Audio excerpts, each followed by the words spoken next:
આવા ધગધગતા ઉનાળામાં રોજે રોજ આપણા ઘરમાં બધાને એક જ પ્રોબ્લેમ હોય છે, શું શાક બનાવવું. અને ત્યારે જો શાક ઘરમાં ફ્રીજમાં ના હોય, આ શાક બનાવીને એક વખત ખાઈ લીધું, ઘરમાં બધા તમારી વાહ વાહ કરશે. ચાલો બનાવવાનું શરૂ કરીએ.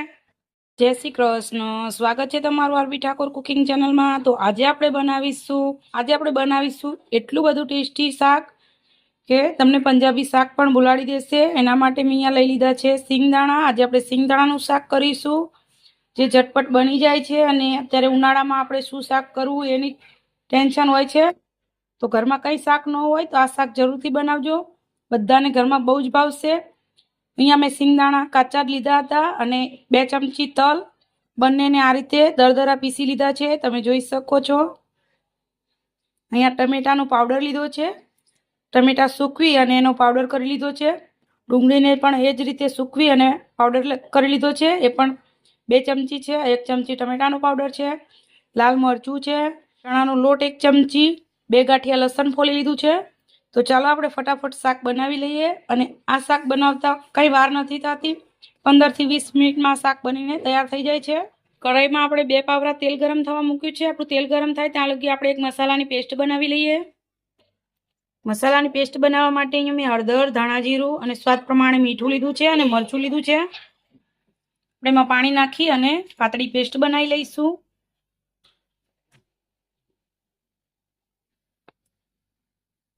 અને જો તમારી પાસે ડુંગળીનો પાવડર અને ટમેટાનો પાવડર ના હોય તો એવું નથી કે શાક ના બને, તો તમારે ટામેટાને ઝીણું કટ કરી લેવાનું અને ડુંગળીને પણ ઝીણી ચોપ કરી લેવાની. આ ઝટપટ બની જાય એટલા માટે મેં અહીંયા પાવડર લીધો છે.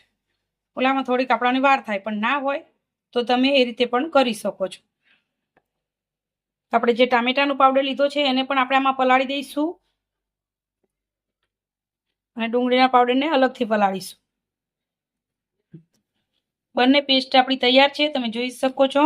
તો ચાલો હવે આપણે શાકનો વઘાર કરી લઈએ. આપણું તેલ સરસ ગરમ થઈ ગયું છે એટલે આપણે રાઈ નાખીશું. રાઈ સરસ ફૂટી ગઈ છે, આપણે હિંગ નાખીશું. તરત જ આપણે જે સિંગદાણાનો ભૂકો લીધો છે એ નાખીશું, કેમ કે આપણા સિંગદાણા કાચા જ છે એટલે એમાંથી કચાશ જતી રહે. એટલે પહેલા આપણે સિંગદાણાને શેકીશું, આમાં કાચો સ્વાદ ના આવે એટલા માટે.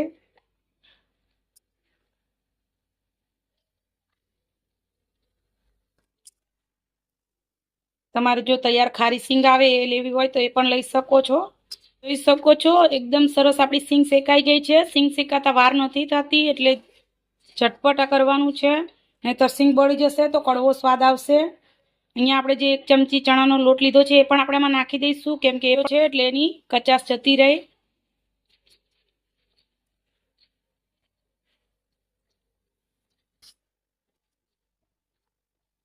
એકદમ મસ્ત મજાની સુગંધ આવવા લાગે છે શેકાય એટલે.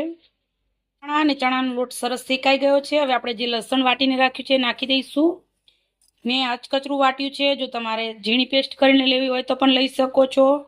અને લસણ જો તમે ના ખાતા હોય તો લસણ સ્કીપ પણ કરી શકો છો. આપણે ટામેટાની અને મરચાંની પેસ્ટ બનાવીને રાખી હતી એ નાખી દઈશું અને ડુંગળીની પેસ્ટ પણ નાખી દઈશું. બધું સરસ મિક્સ કરી લઈશું. મસાલામાંથી તેલ છૂટું ના પડે ત્યાં લગી આપણે મસાલાને સાંતળી લેવાનો છે. તમે જોઈ શકો છો આપણો મસાલો એકદમ સરસ ચડી ગયો છે, તેલ પણ છૂટું પડવા લાગ્યું છે. તો આપણે 1 ચમચી જેટલી ખાંડ નાખીશું. ખાંડ ઓપ્શનલ છે, તમને ગળ્યું ના ભાવતું હોય તો તમે સ્કીપ કરી શકો છો. 1 ચમચી ગરમ મસાલો નાખીશું. સરસ મિક્સ કરી લેવાનું છે બધું. હવે આપણે 1 ગ્લાસ જેટલું પાણી નાખીશું. પાણી તમે તમારી પસંદ પ્રમાણે જાડું પાતળું રાખી શકો છો. હું અહીંયા મીડિયમ રાખવાની છું. મારા ઘરમાં તો એટલી મસ્ત સુગંધ આવે છે કે આમ હોટલમાં આવ્યા હોય એટલી મસ્ત સુગંધ આવે છે. બધું સરસ મિક્સ કરી લીધું છે. હવે આપણે એને 5 મિનિટ સુધી ઉકળવા દઈશું. 5 મિનિટ જેવું થઈ ગયું છે અને આપણે ગેસ બંધ કરી દઈશું. તમે જોઈ શકો છો કેટલું મસ્ત કલર આવ્યો છે આપણા શાકનો, અને ટેસ્ટમાં પણ એટલું બધું મસ્ત છે જેટલું દેખાવમાં છે. ઉપરથી આપણે લીલા ધાણા નાખી દઈશું.